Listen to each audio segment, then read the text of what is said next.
People talk about family like it's always a good thing. Most of the time, it is. But sometimes family decides they know what should belong to them. And when you disagree, suddenly you're the selfish one. And that happened because of my dog. His name is Finn, a border collie, 5 years old, and the smartest dog I've ever owned. I'd raised him from a puppy, spent countless hours training him, socializing him, teaching him how to settle, how to work, how to ignore distractions, how to be calm around children. He wasn't naturally easy. Border collies rarely are. The version people saw now, the gentle dog that could lie quietly for hours while children climbed over him, was built on years of work, which is why my nephew loved him. My sister's son, Noah, had significant developmental challenges. He struggled with confidence, became overwhelmed easily, and found it difficult to connect with people. But Finn was his favorite thing in the world. When Finn visited, Noah smiled more, talked more, relaxed more.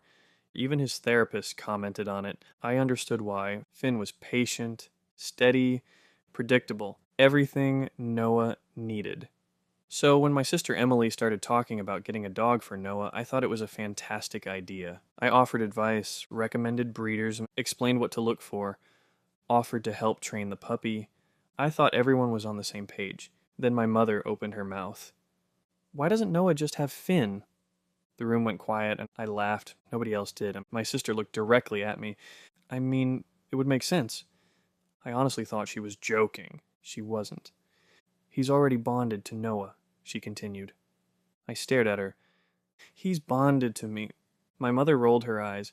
You can get another dog. That was the beginning. The next few weeks were miserable.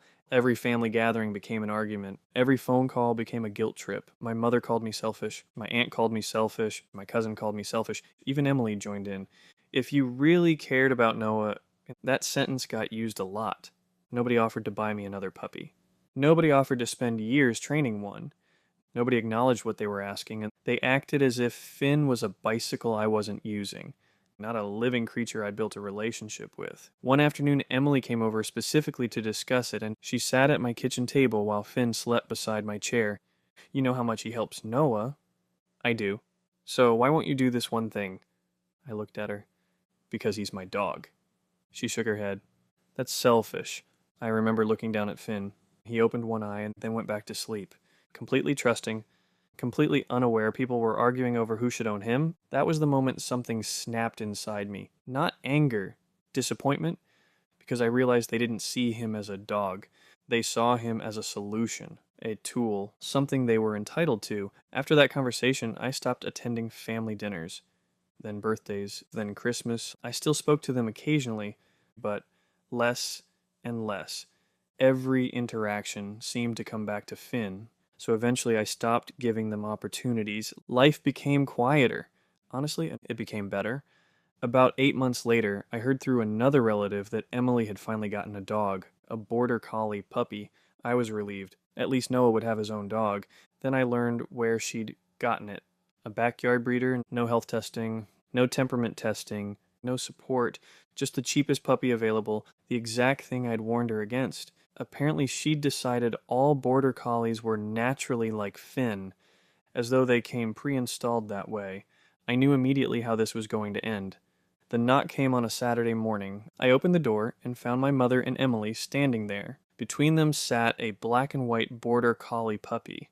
The puppy was bouncing on the end of the lead like he'd consumed 3 energy drinks and a motivational podcast. Not, we need help, Emily said. The puppy grabbed the lead in his mouth and started thrashing it around. I looked at him, then at her, then back at him. I already knew what the problem was. The puppy wasn't bad. He was exactly what a high-drive young border collie is supposed to be. The problem was that Emily had wanted a dog like Finn without understanding what Finn actually was, or how much work had gone into him, or how much luck was involved in getting a dog with the right temperament in the first place. The puppy's name was Rocket, and Rocket was a lot. He chewed furniture, destroyed toys, dug holes, barked, herded anything that moved, including Noah. Especially Noah. Apparently Noah had gone from loving the idea of a dog to hiding in his room whenever Rocket was loose in the house. The constant movement overwhelmed him. The noise overwhelmed him. The unpredictability overwhelmed him. Rocket wasn't doing anything wrong. He was just being Rocket. We were hoping you could take him, my mother said. I folded my arms. Temporarily? Emily exchanged a look with Mum. Neither answered immediately. That told me everything, and I sighed. I'll take him under one condition. Their faces brightened immediately. What? If I take him? He's mine. The smiles vanished. What do you mean? Emily asked. I mean exactly what I said. I looked at both of them. You don't get to drop a dog on my doorstep and then decide you want him back later.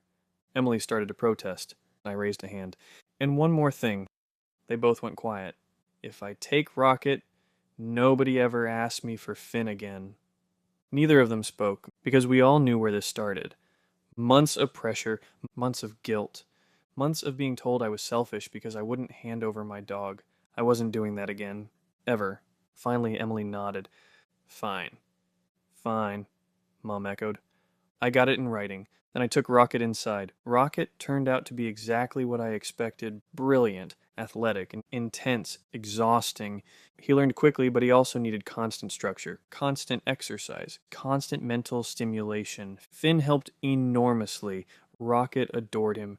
Finn tolerated him with the weary patience of an older dog dealing with an enthusiastic younger sibling. Over time, Rocket improved dramatically. The furniture stopped being eaten. The toy destruction reduced. The barking settled. The chaos became manageable, then enjoyable, then eventually impressive. He grew into a fantastic dog, just not the dog Emily had wanted.